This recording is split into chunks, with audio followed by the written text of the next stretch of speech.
Good day, brothers and sisters. It's Sunday once again, and I hope that you are ready to praise and worship the Lord. One of the things I'd like you to reflect on would be the blessings of God in your life. You know, we can sing 1,000 songs because the Lord has blessed us with 1,000 things. In fact, more than 1,000 things that we can think of. And dear friends, let us allow our hearts to be grateful unto the Lord. The Bible says, in everything give thanks. God wants us to have a grateful heart, a worshipful heart. That is why the psalmist said, enter his gates with thanksgiving in your heart. And you know, the psalmist David himself records for us the gratefulness that he had. When he reflected upon his life, he could only see the manifold blessings of the Lord in his life. And that is why in Psalm 103, beginning at verse 1, he says, bless the Lord, O my soul, and all that is within me. Bless his holy name. Bless the Lord, O my soul, and forget none of his benefits, who pardons all your iniquities, who heals all your diseases, who redeems your life from the pit, who crowns you with loving kindness and compassion, who satisfies your years with good things so that your youth is renewed like the eagle. How did David see God? He saw God as his healer.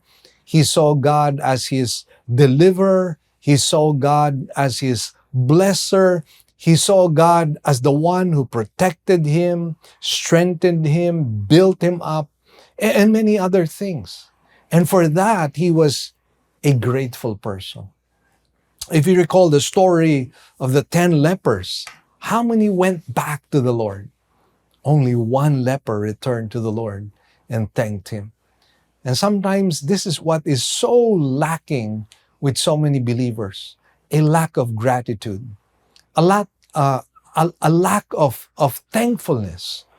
And friends, it has to change. We have to have thankful hearts. So today, let us begin to worship God with a thankful heart. I will give thanks to you, my God. I will exalt your holy name forever and ever. Every day I will bless you and extol your glorious name forever and ever. I will give thanks to you, my God. I will exalt your holy name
He put a new song in my mouth, a hymn of praise unto my living God. Oh, magnify the Lord and exalt Him. I will sing and worship you, oh God. My heart is steadfast, I will not be afraid, though tomorrow seems uncertain. My heart is steadfast, my times are in your hand, I am safe in you, O Lord, my God. Arise and let us sing to our God. Let's magnify and glorify His name. How awesome is your name, O Lord. We will tell of all your wondrous works. My heart is steadfast, I will not be afraid, though tomorrow seems uncertain.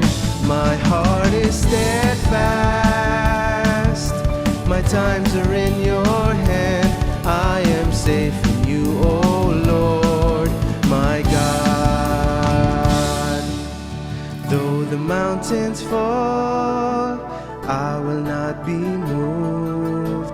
God is my fortress, I will not be moved. Though the mountains fall, I will not be moved. God is my fortress, I will not be moved. My heart is steadfast, I will not be afraid, though tomorrow seems uncertain. My heart is steadfast, my times are in your hand, I am safe in you, O Lord, my God. I am safe in you, O Lord, my God.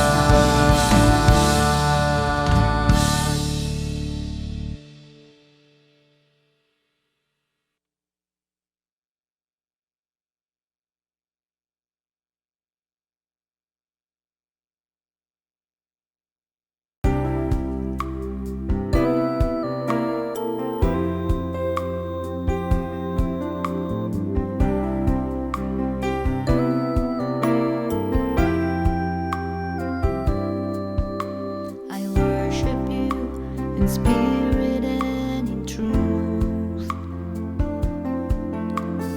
Father, Son, and Holy Ghost. For you alone are worthy, are worthy.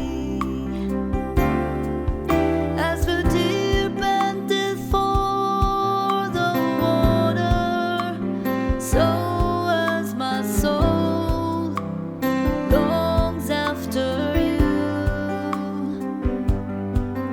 I will praise you forever and ever, all of my days, until my last breath.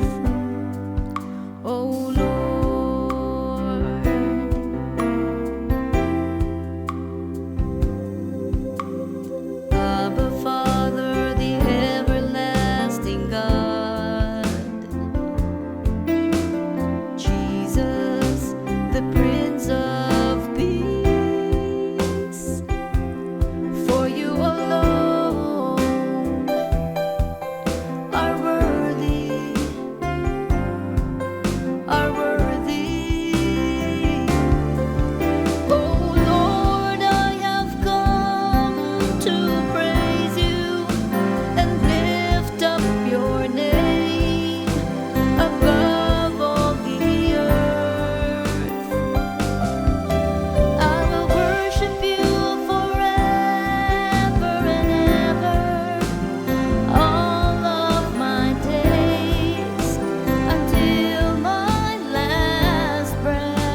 my soul longs after you.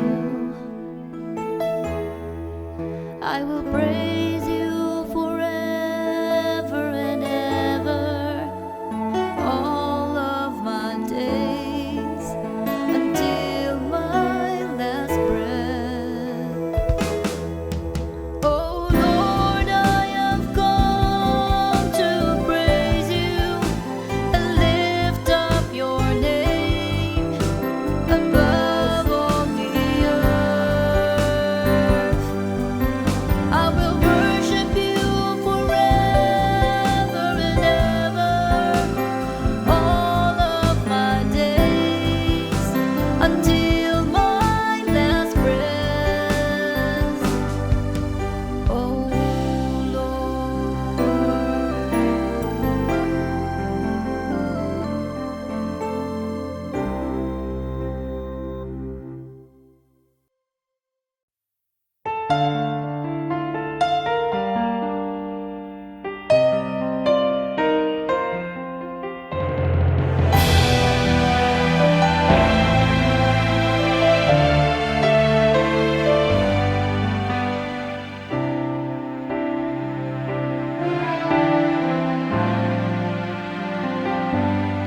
Ang pag-ibig mo walang katulad, inalay mo buong buhay mo para sa kaligtasan ko. Wala nang ibang hihigit pa sa'yo, wala nang ibang katulad mo. Ikaw lang ang Diyos, ikaw lang ang Diyos. Sambahin, purihin ka, sambahin ka, Jesucristo.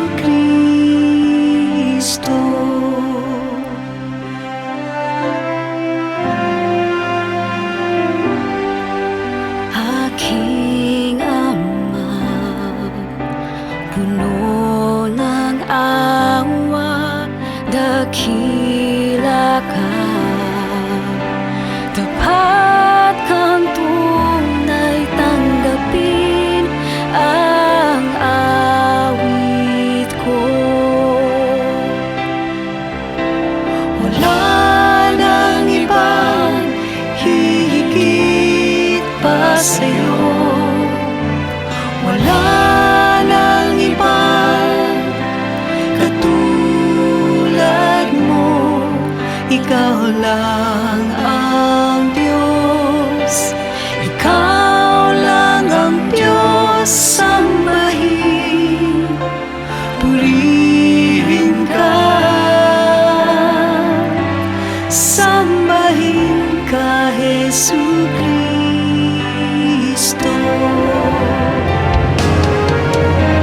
Wala nang ibang hihigit pa sa'yo, wala nang ibang katulad mo.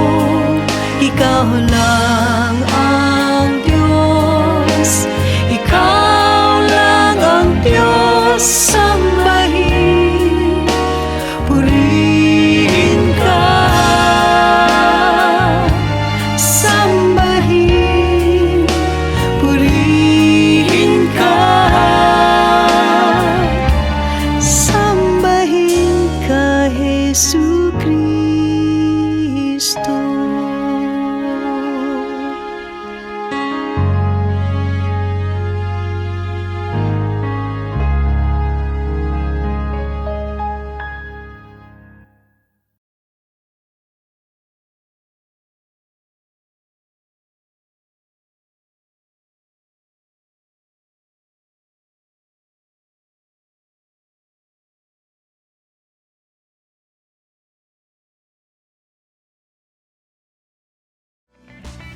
Great news, everyone. We already have 3 weekend services.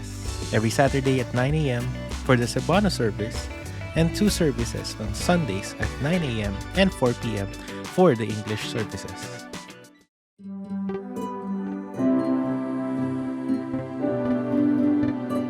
The title of today's sermon is Good Stewardship. We will take our text from Matthew 25, verses 14 to 30. Let us now read the passage. For it is just like a man about to go on a journey who called his own slaves and entrusted his possessions to them. To one he gave 5 talents, to another 2, and to another 1, each according to his own ability, and he went on his journey. Immediately the one who had received the 5 talents went and traded with them and gained 5 more talents. In the same manner, the one who had received the 2 talents gained 2 more. But he who received the 1 talent went away and dug a hole in the ground and hid his master's money. Now, after a long time, the master of those slaves came and settled accounts with them. The one who had received the 5 talents came up and brought 5 more talents, saying, Master, you entrusted 5 talents to me. See, I have gained 5 more talents. His master said to him, Well done, good and faithful slave. You were faithful with a few things. I will put you in charge of many things. Enter into the joy of your master. Also, the one who had received the 2 talents came up and said, Master, you entrusted 2 talents to me. See, I have gained 2 more talents. His master said to him, Well done, good and faithful slave. You are faithful with a few things. I will put you in charge of many things. Enter into the joy of your master. And the one also who had received the 1 talent came up and said, Master, I knew you to be a hard man, reaping where you did not sow, and gathering where you scattered no seed. And I was afraid and went away and hid your talent in the ground. See, you have what is yours. But his master answered and said to him, You wicked, lazy slave, you knew that I reap where I did not sow and gather where I scattered no seed. Then you ought to have put my money in the bank, and on my arrival I would have received my money back with interest. Therefore take away the talent from him and give it to the one who has the 10 talents. For to one who has, more shall be given, and he will have an abundance. But from the one who does not have, even what he does have shall be taken away. Throw out the worthless slave into the outer darkness. In that place there will be weeping and gnashing of teeth.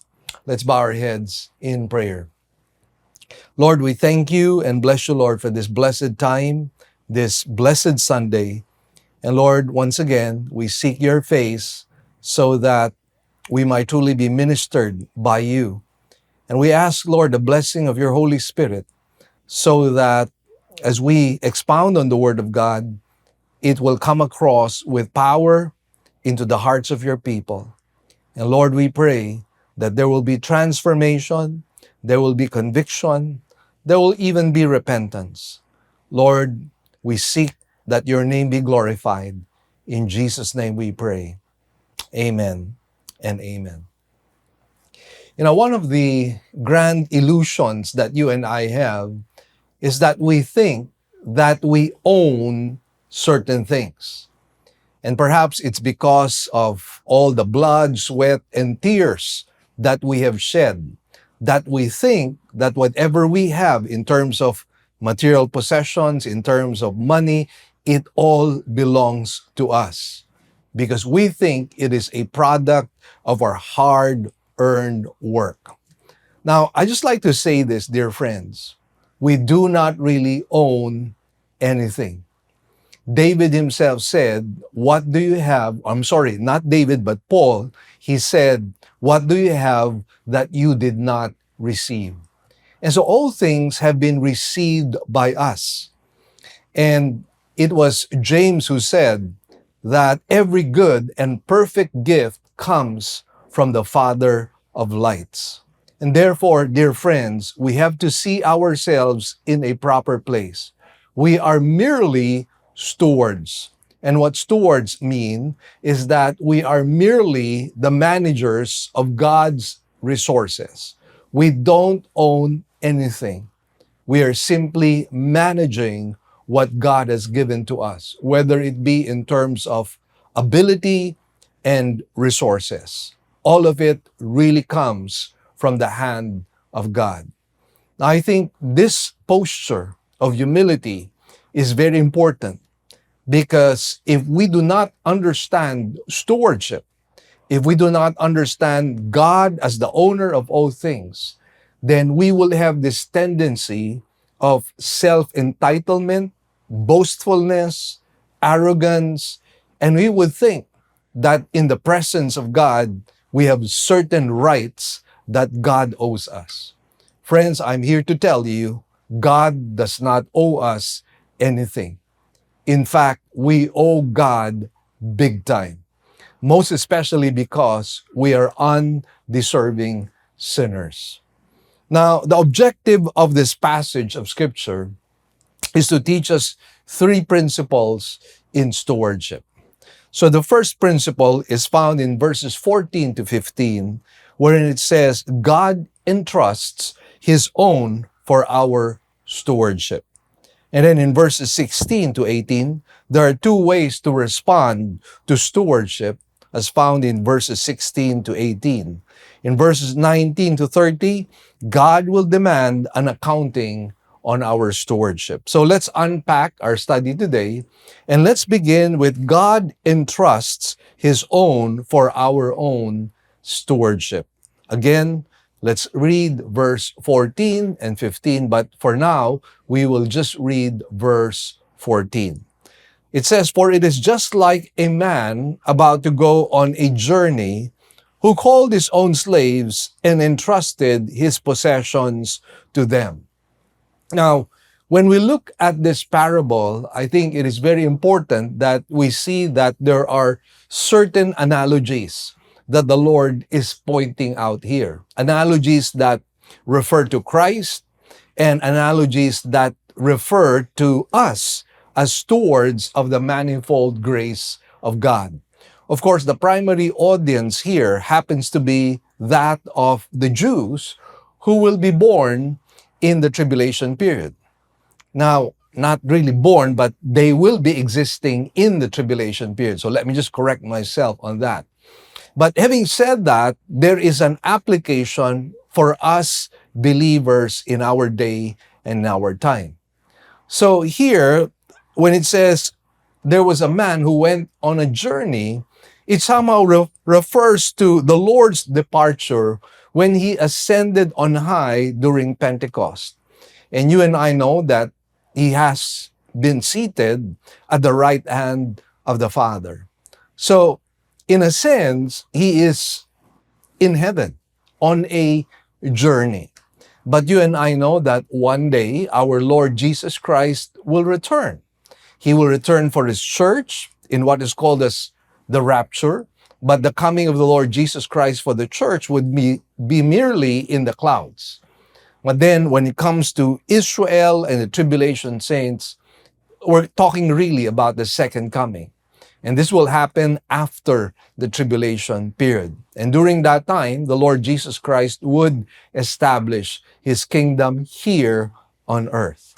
So again, let us be mindful of the things that we can make application of in this particular case. Now, in the story, God has entrusted to man his money and material possessions to be used for His kingdom concerns.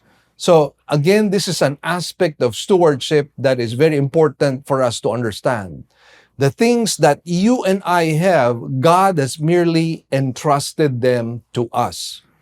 And the purpose why God has entrusted them to us is so that we might be able to manage whatever the Lord has given to us in terms of abilities, in terms of resources, influence, power, or whatever you and I have. And so we are to manage them, and the purpose primarily would be for the glory of God and for the extension of His kingdom. And so we have to be mindful of that. That is why Matthew chapter 6 tells us the ultimate priority. the Bible says, seek first the kingdom of God and his righteousness, and all these things shall be added unto us. So our primary focus and our primary passion has to do with God and his kingdom.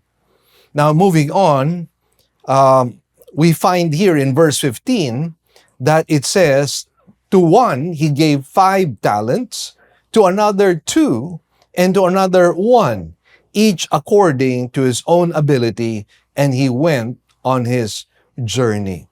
Now, there's something here that we have to understand, because obviously we're talking about imagery that belong to the first century, and even the terms and the coinage that we find here are really things of the past in the first century. And so let me just explain to you by giving you a little historical background what the talent here is all about. A single talent was about 20 years of wages. So that is a humongous amount if you really think about it, most especially in the light of this man, this owner, providing how many talents? He was providing 5 talents to one, to another 2, and to another 1. So to the one who was given 5 talents, we're talking about 100 years of wages. And that's a humongous amount of money, because the truth of the matter is, how many of us get to really work for 100 years? I don't think there's anyone who's able to work for 100 years.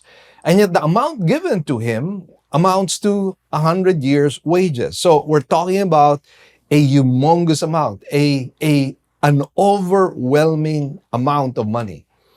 Now, in the case of the other one, he was given what? 2 talents, and that's about 40 years of wages, which again still speaks of a humongous amount, although lesser than the first one.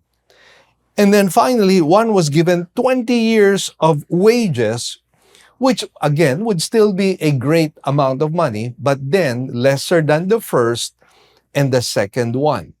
So what is the principle that we can draw here? The principle here is that God has given varying riches to each one, and together with that, the responsibility of dispensing it for God's purposes. And so we have to understand that the blessing of God, in terms of money, is not really equal. But having said that, to whom much is given, much is required.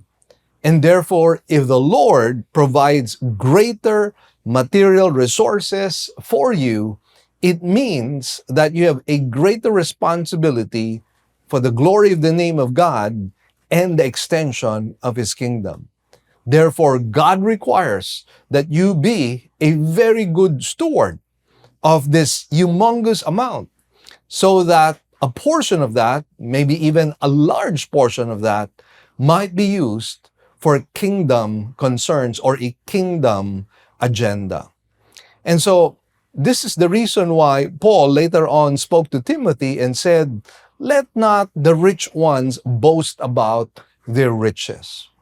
Instead, the Lord, through Paul, was saying that we need to be rich and generous in good works. And so we are to see the material resources that God gives to us in that light. We are blessed to be a blessing to others. There is no room for selfishness. There is no room for materialism. There is no room for the idolatry of money. And yet, this is one thing that we discover with a lot of people. They make an idol out of money. Now, again, understand, God blesses us in various degrees or various levels. And the purpose, obviously, is we are to fulfill the will of God with the amount of resources He gives to us. And we are just simply to allow ourselves to be led by the Spirit of God, to be able to dispense that money according to the will of God. Now, in verses 16 to 18, there are 2 ways to respond to stewardship. Let's read verse 16 first of all. It says, immediately, the one who had received the 5 talents went and traded with them and gained 5 more talents. And so the one who had 5 talents used the money and he received back a return of investment. And by the way, we are told that he did this immediately. Meaning to say there was no procrastination on his part. There was no dilly-dallying. There was no delay. He was never late. The moment he received the material resources that God gave to him, he was very intentional in being able to dispense it according to the will of God. And friends, that is what needs to happen in our case. We need to be able to have a heart that is intentional and ready and quick to do our part in the work of the kingdom. And again, friends, we have to understand that God blesses us that we might be a blessing. Now, the return of investment or the ROI may represent, one, the souls that are brought into God's kingdom. Let me share to you a little story. There was a prosperous storekeeper in Canada who returned to the United States late one Saturday evening to visit his nominally Christian parents, whom he had not seen for many, many years. The next day, they attended church, and the sermon centered around the desperate need for sending the gospel light to other countries. In other words, there was a preaching on missions. And this was really the appeal and the exhortation of the pastor. Now, following the service, his miserly or stingy father exclaimed to him, "I'm sorry, you had to listen to such a sermon. I think missions are a waste of men and a waste of money." That's what the father said. So when they reached home, the son told his parents this story. It's a heartwarming story, very touching and very convicting story. And this is what he said. Years ago, a teenager left his father's farm to seek his fortune in Canada. He got into bad company, and one day he fell down in a drunken stupor, and all his fair weather friends left him, abandoned him. But there was this one missionary who helped him and who came to his aid. After giving him a warm meal, he spoke to him about his wayward life, and eventually this missionary led him to the Savior. In other words, that very night, he accepted Christ as Lord and Savior of his life. So the son paused, and then he exclaimed, "I am that man who went astray." And he goes on and says, "I tremble to think what would have become of me if it had not been for this faithful servant of God." After that, his family now took a different attitude toward missions. The money that was sent to this missionary was responsible for the salvation of this son's soul. And that is why, dear friends, we often belittle missions because we don't see the benefits. We don't see the results right before our very eyes. But dear friends, while the results may be invisible, we have to understand that our giving is never invisible to the Lord. And God will make sure that whatever we give for the Lord's work, it will not go to waste. God will use it for His glory and the salvation of many souls. Now, another so-called ROI would be the things that have been purchased or made for God's kingdom. So think about what you can do with the Lord's money. Perhaps you can make a contribution to a building project of the church, or maybe you can make a contribution either to missions or maybe evangelistic work. Or maybe you can even partner with the church in supporting the full-time workers of the Lord. Or you might be involved in purchasing certain equipment that is necessary for the church. For example, buying air conditioners, or buying chairs, or buying a sound system. Well, all of this is really related to partnering with the work of the Lord. And so, in a sense, this is the return of investment that you and I have. I mean, the reward really is the giving. As the Bible says in the book of Acts, it is more blessed to give than to receive. Now, in verse 17, it says, in the same manner, the one who had received the 2 talents gained 2 more. So the other one did the same thing. Note that the results are not the same. And God does not expect the same results from each one. It is dependent on what God has entrusted to us. So friends, never ever compare yourself with other people. Oftentimes we find ourselves comparing the results of our ministry or the success of our ministry with other pastors or with other ministers or with other workers of the Lord. But again, friends, the Lord has blessed us differently. It is not up to us, dear friends, to bring about the results. Remember that Paul said, I planted, Apollos watered, but God causes the growth. And so we have to understand it's all about God. It's God who does the work. And therefore, no comparisons with each other.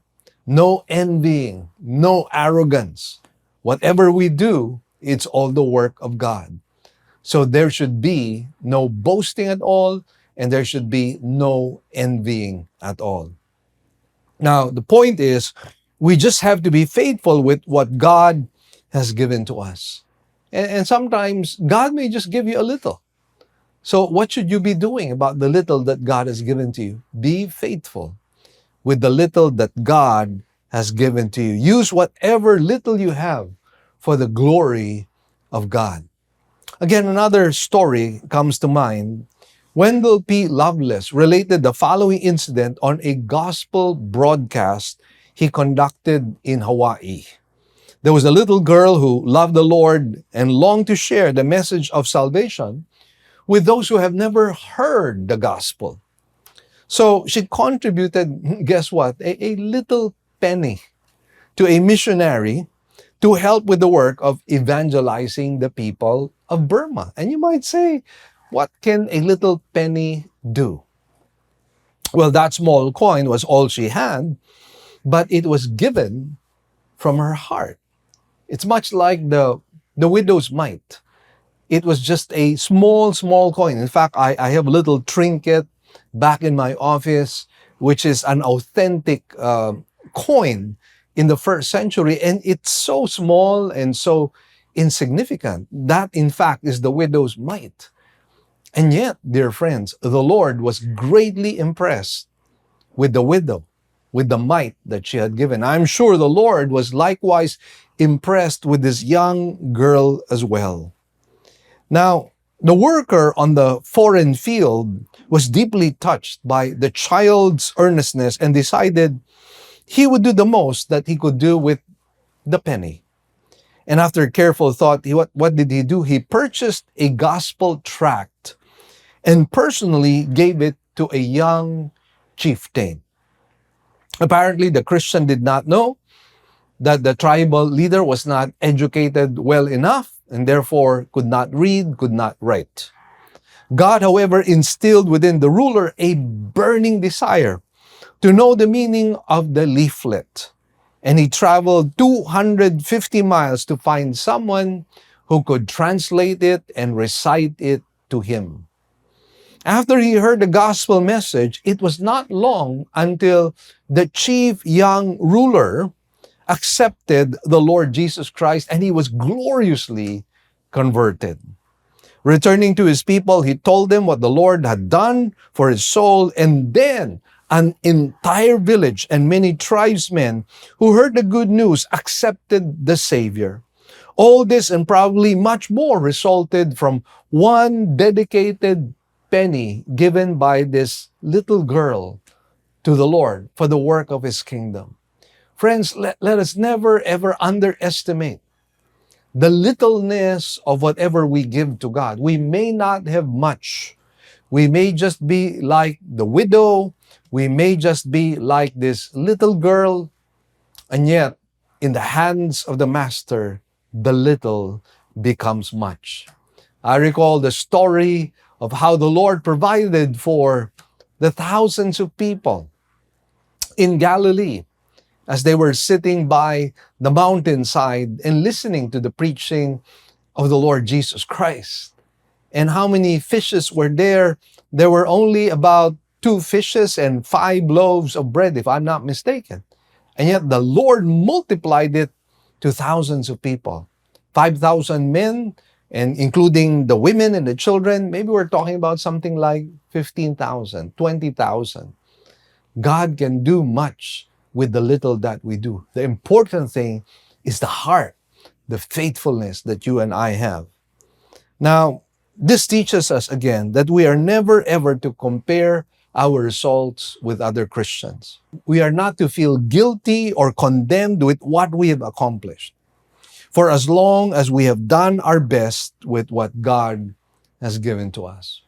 So it all boils down to a good and clean conscience.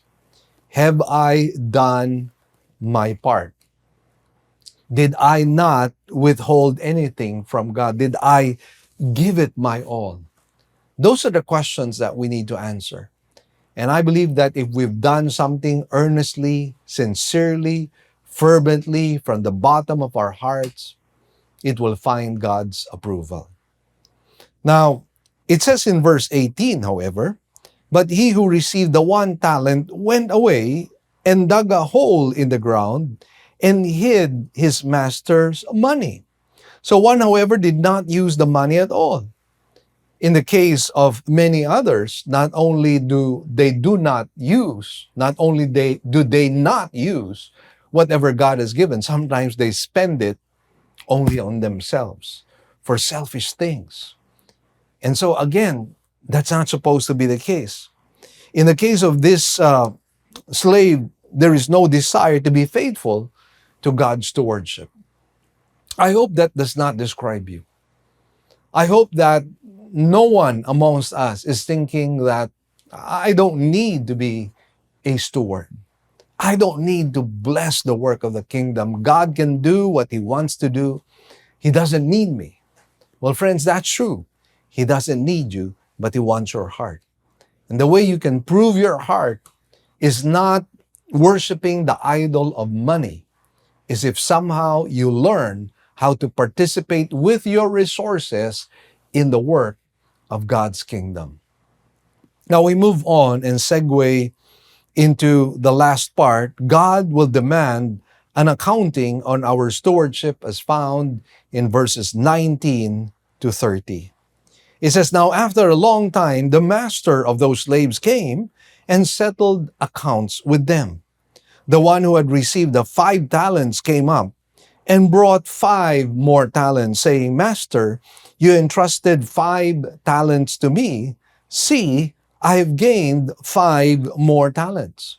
So the master settled accounts with the slaves, and for the tribulation saints, I believe this accounting will take place in the second coming. In our case, if we happen to be the rapture generation, then the accounting will take place during the rapture. Or it will take place when you and I die. But the whole point is this: regardless of when this would happen, we have to understand God will settle accounts. And the question is, what have you been doing with what God has been giving to you? We have to be faithful with what the Lord has given to us. Notice that the master settled this account, it says here, after a long time, which means that God gives us all the chances to be responsible or to fulfill our responsibilities. So the Lord seemingly tarries, and this seeming delay is really for us to be able to prove ourselves, for us to be able to step into the work of God. God is giving us many opportunities. God is giving us much time to be able to do His work, to be able to participate in the work of the kingdom. And that is why, dear friends, we are not to waste our time. We are not to waste our opportunities. Now, notice the confidence of a man who does what God wants him to do, as found in 2 Timothy chapter 4, 6 to 8, referring to Paul. Notice what Paul says here. For I'm already being poured out as a drink offering, and the time of my departure has come. I've fought the good fight, I've finished the course, I've kept the faith. In the future there is laid up for me the crown of righteousness, which the Lord, the righteous judge, will award to me on that day. And not only to me, but also to all who love His appearing. Now, this is a statement which we should be able to make near our death or when we meet God. We could say to God, Lord, we have fought the good fight of faith. Or, Lord, we've been able to finish well. And sadly, there are many pastors who have not finished well. According to a statistics in the United States, 75% of pastors do not finish well. 50% end up divorcing their spouses. And then we also discover that many of them fall out on the wayside of life. And this is really unfortunate because only 25% remain faithful to the Lord. But friends, we want to be able to say, Lord, I have fought the good fight of faith. And Paul had all the confidence in the world. Why? Because he had followed the will of God through and through. Now, it is possible to be a true Christian and yet to shortchange God in what He wants from us. And that is why there will be shame at His coming. 1 John chapter 2 verse 28 says, Now little children, abide in Him, so that when He appears, we may have confidence and not shrink away from Him in shame at His coming. So yes, while we may be saved, while we may be born again, while our names might be written in the book of life, when we have not done what God requires of us, when we are not obedient to His will, when we do not allow our lives to live in a sanctified way, then the Bible says we can shrink in shame at His coming.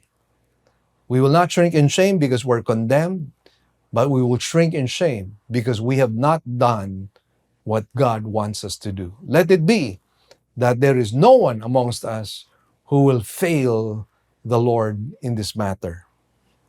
Long before the invention of mechanical timepieces or watches, the Chinese had actually developed a unique way of determining the hour of the day. There was a small rope that they had and they tied it into several knots. And it was spaced in between and then it was set on fire. It took the equivalent of 60 minutes for the cord to burn from one knot to another. Each morning, a new string of the hours would be inserted in the holder. As the people viewed the charred remains of yesterday's rope, they were reminded that time past is nothing but ashes and can never be reclaimed. The psalmist also noted that his life on earth was limited and he prayed that he might wisely use it for God. Dear friends, we only have one life to live. Our lives are just like a coin. You spend it once and that's it. And that is why, dear friends, let us spend our lives wisely according to the will of God. Now, In like manner, we may feel dismayed that we have wasted our opportunities in the stewardship of money. And of course, we can no longer do anything about it. And that is why let us not regret our regrets, but starting today, dear friends, let us work for the glory of God. Starting today, let us be good stewards of the manifold grace of the Lord. Now, some of us, on the other hand, may find it difficult in continued faithfulness in our stewardship. And by this, I mean that there are some of us who do not finish well. Let me share a little story about a man who once knelt with his pastor and committed himself to God to give a certain amount of his income as long as he lived. Remember, this is a lifetime promise. From his first week's pay, he gave $1 to the Lord. Soon his weekly offering had increased to $10 because the Lord was prospering him. As time went on, he continued to prosper, and before long, he was giving $100. Then prosperity came, $200. Another time of prosperity, $500 a week. Finally, he called the pastor. Pastor, please come and see me. You remember that promise I made to God years ago? How can I get released from that promise? He said. When I made the promise, I only had to give $1. But now, it's $500. I can't afford to give away money like that. Now, the wise old pastor looked at his friend and said, I'm afraid you cannot get a release from that promise. But there is something we can do. And you know what the pastor said? We can kneel down and ask God to shrink your income again so that you can afford to just give $1 again. Friends, this man forgot that it is God who gives us the power to become wealthy, according to the book of Deuteronomy. He failed to see the hand of God, the blessing of God. He began to think it was his own money, and therefore he wanted to be stingy when it came to the work of the Lord. I recall what a businessman shared. He is into the mechanical industry. His name is Alan Barnhart. And he said, let us learn to hold things loosely. Because when you hold things tightly, my dear friends, when God pries it, it's going to be painful. That is why hold things loosely. And friends, let me just say this. You can never outgive our God. God is no man's debtor. Now, the problem sometimes is that money can become our God. There was this missionary in Africa who had been witnessing faithfully to a certain African individual.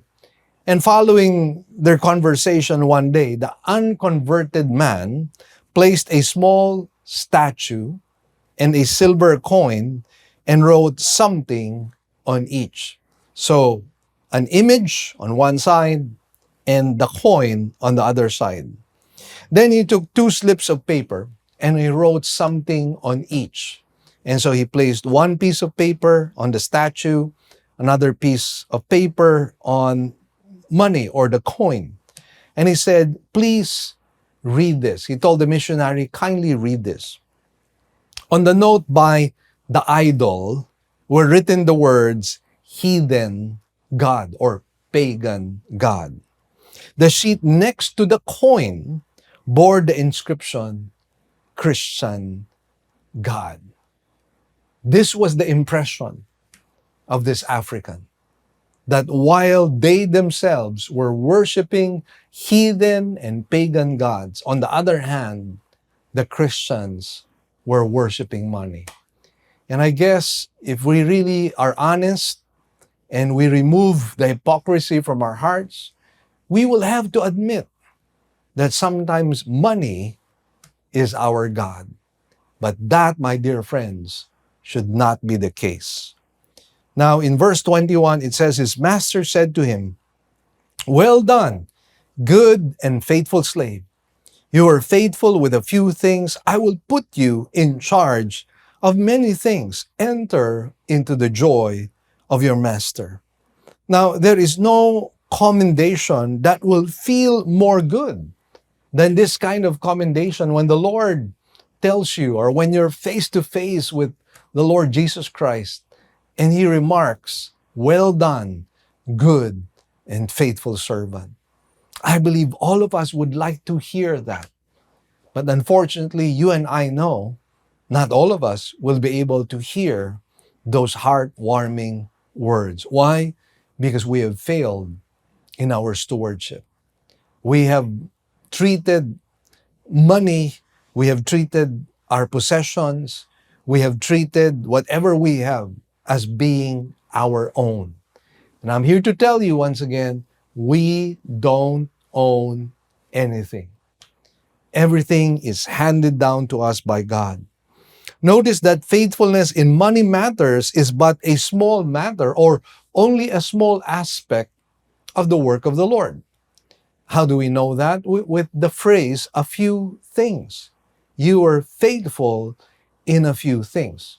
In other words, God requires so much more from us. Not just the dispensing of our material resources according to the will of God, but He requires so much more. He requires our time. He requires our talent. He requires our gifting. He requires us to bear fruit.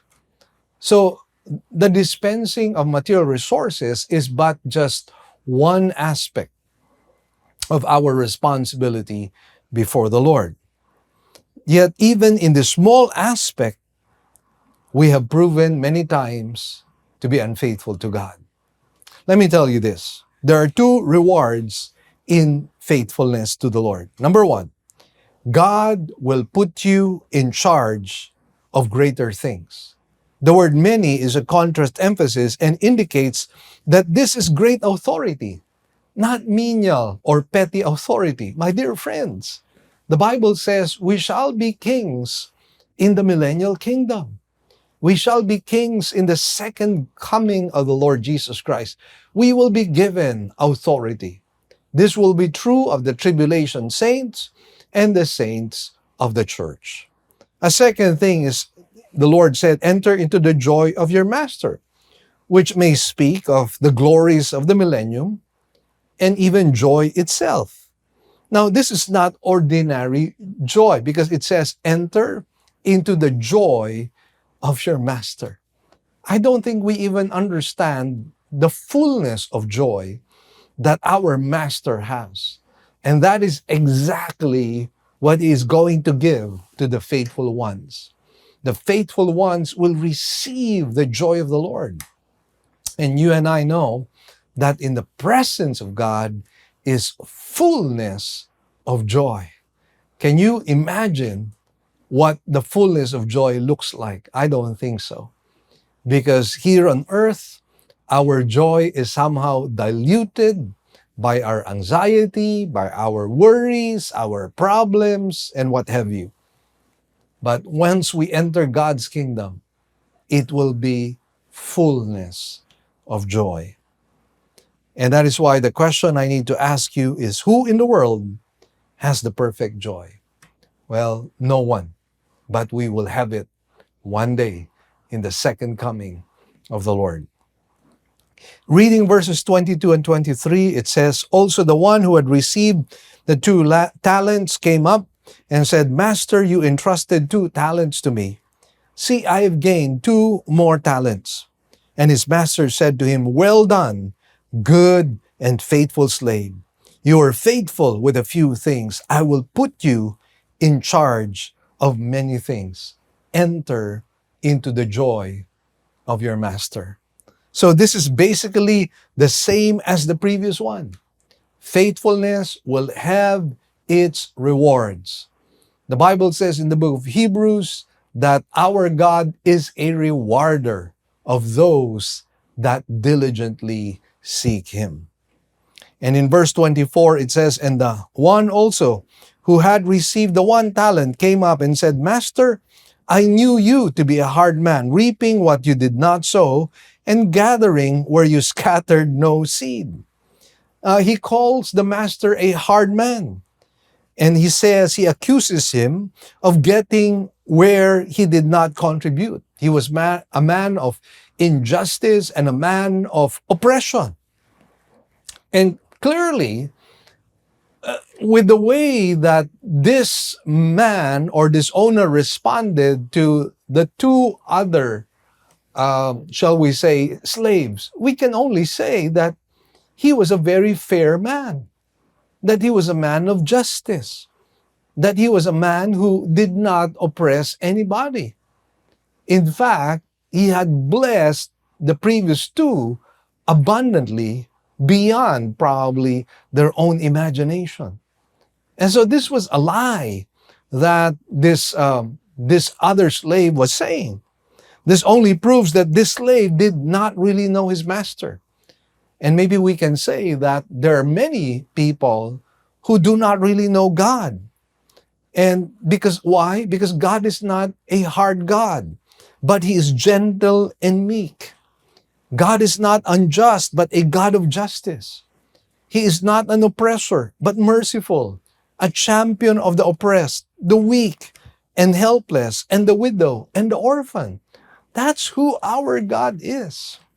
And that is why, if this is representative of a man who does not have a relationship with God, obviously he does not know our God. But for those of us who have a relationship with the Lord, how do we know our God? We know our God to be gracious. We know our God to be a God of compassion, a God of love, a God of forgiveness, a God of generosity, a God of kindness, a God of justice. That's who our God is. Our God is a perfect God.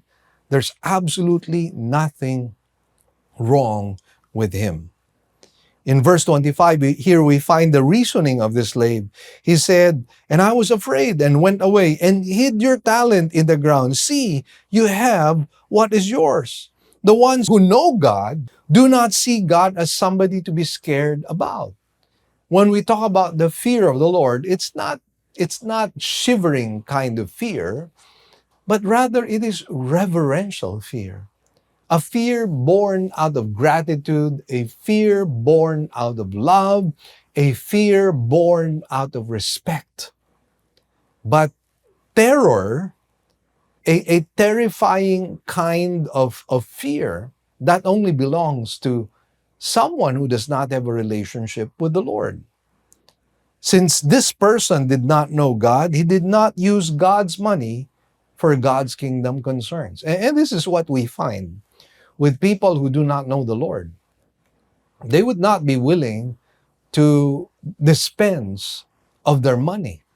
They would not be willing to do good works, but rather they would spend it for themselves. They would spend it for selfish things. They always have this selfish agenda, but not the man of God, not the one who is a faithful slave. So in verse 26 and 27, we find the indictment on this slave. But his master answered and said to him, "You wicked, lazy slave, you knew that I reap where I did not sow, and gather where I scattered no seed. Then you ought to have put my money in the bank, and on my arrival, I would have received my money back with interest." So here we find a wicked and lazy slave, which indicates that this person is representative of someone who is not a genuine believer. The fact that he's called wicked, the fact that he is lazy, and by the way, laziness, my dear friends, according to the book of Proverbs, is a sin. We cannot be lazy with the work of God. God has entrusted so much to us.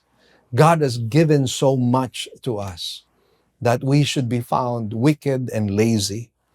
Now, by the way, these verses are not an admission of the accusations that were being made by this wicked slave to his owner. But rather the thought is this: your ignorance of me, the slave's ignorance of the master, does not excuse him from his responsibility.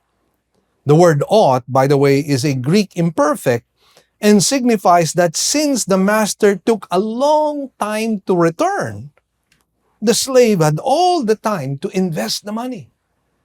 Maybe he could have put it in a bank. And even while he was not really working for profit, at least it would have gained interest. I'd like you to notice something with a historical background. The ancient Roman Empire had a banking system that was in many respects like those of modern times. The maximum loan rate was 12% interest, and the interest earned on deposits was probably half of that rate. In other words, the slave could have reaped at least 6% interest. Now, when the owner says, my money, in the Greek, it happens to be a contrast emphasis. And basically, it is telling us, God is saying that this is His money. It is not our money. What we have is never our own. It all belongs to God, dear friends. And so the contrast emphasis highlights this. We don't own anything. We are simply managers. We're simply stewards. God owns everything. This should put us in our proper place. Now, such a person who does not agree with this would not have anything in eternity. And the temporal application is that those who do not use God's money for God's concerns will eventually lose it either here or in the next life. Let me just clarify that such people as described here, the wicked and lazy slaves, they're not genuine Christians. They might be professing, they might be nominal, but most definitely they're not genuine believers. Because a genuine believer would be a fruit-bearing person. Now, moving on in verses 28 and 29, it says, therefore, take away the talent from him and give it to the one who has the 10 talents. For to everyone who has, more shall be given, and he will have an abundance. But from the one who does not have, even what he does have shall be taken away. The one who has been faithful will have more, both here and in the next life. The people will have an abundance either in this life or in the next.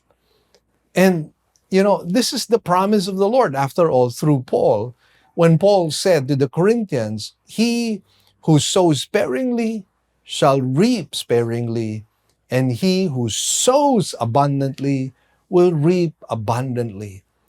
That is the rule of the kingdom, dear friends. And we cannot escape that. The Bible says God is not mocked. We cannot fool God. Whatever a man sows, he shall also reap. Now in verse 30, it says, throw out the worthless slave into the outer darkness. In that place there will be weeping and gnashing of teeth. You see, outer darkness is a common New Testament description of hell. And not only will the person not have anything, but he will also go through the punishment of hell. And obviously, there will be regrets.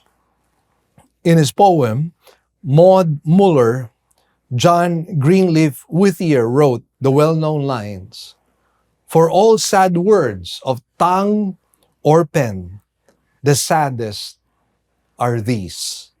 It might have been. It might have been. Friends, when you and I are judged by the Lord at the end of our lives, we can no longer ask that question. Or rather, we will probably ask that question, what if? But friends, whatever has happened has already happened. You cannot speculate and think about what you could have done otherwise. It will be too late by the time. What does it profit you if you spend the whole of your life laughing and frolicking while spending the rest of eternity weeping and with gnashing of teeth? Stewardship, again, does not denote ownership, but management of the owner's money. And that is exactly what we are to do when we talk about the riches that God entrusts to us. The call of the Lord is for us to be good stewards of the manifold grace of God. And I pray that this parable has spoken to us, has impacted our lives. Because, dear friends, we only have one life to live.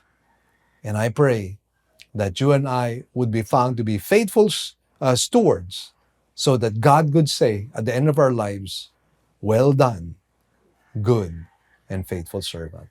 Let's bow our heads in prayer. Heavenly Father, we thank you and bless you, Lord, for this blessed time. And thank you, Lord, for the word. Let it not return to you null and void, but may it accomplish the very purpose by which you have sent it for. Thank you, dear Lord, in Jesus' name. Amen. Dear friends, thank you for tuning in. Please like and subscribe to our YouTube channel and our Facebook page. And please don't forget, we're also on Light TV and we're also on GCTV. And so we'd like you to be able to view all our videos and invite others to tune in to us as well. And by the way, we're also out there on FEBC radio stations all over this nation. God bless you all. We'll see you again next weekend. Good news, brothers and sisters. Our radio program will now be heard nationwide through FEBC radio stations. As an added bonus, all Living Word original songs will likewise be aired as well. So, if you would like to listen to our radio program, we're coming out in the following stations: 702 DZAS AM, broadcasting from Pasig every Sunday, 11 a.m. to 11:30 in the morning. We're also coming out from 104.3 DWAY FM from Legazpi. This is also every Sunday from 10 to 10:30 in the morning. And for those of you in Tacloban, we're coming out from 97.5 DYFE FM every Monday from 11:30 in the morning to 12 p.m. For those of you in Zamboanga, we are coming out from our station in 1116 DXAS AM every Sunday from 11:30 to 12 p.m. Also, for those of you in Davao, we're coming out from 1197 DXFE AM every Sunday from 2 o'clock in the afternoon to 2:30 p.m. For those of you in Coronadal, we're also coming out from station 1062 DXKI AM every Saturday from 8 to 8:30 p.m. And for those of you in Cagayan de Oro, we're coming out from 103.3 DXJL FM every Sunday from 8 to 8:30 p.m.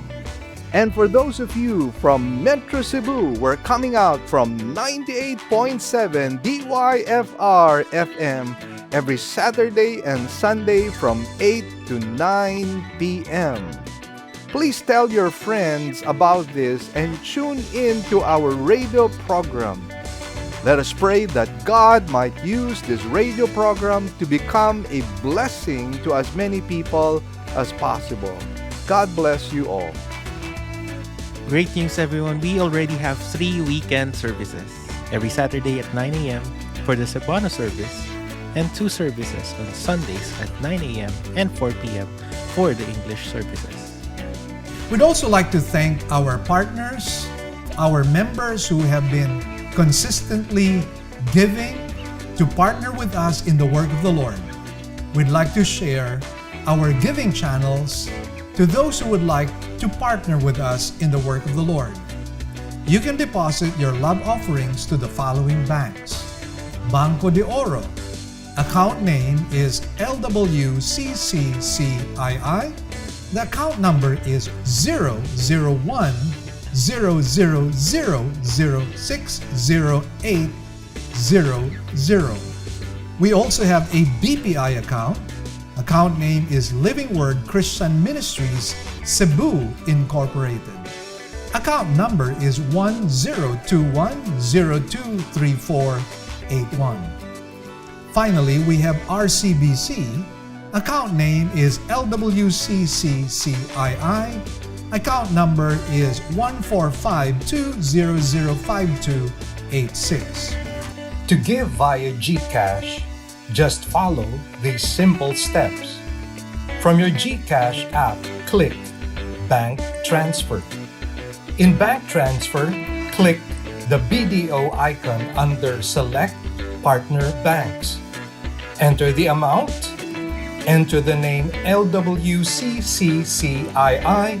and account number 001-000-60800 and send the receipt to office@livingword.ph.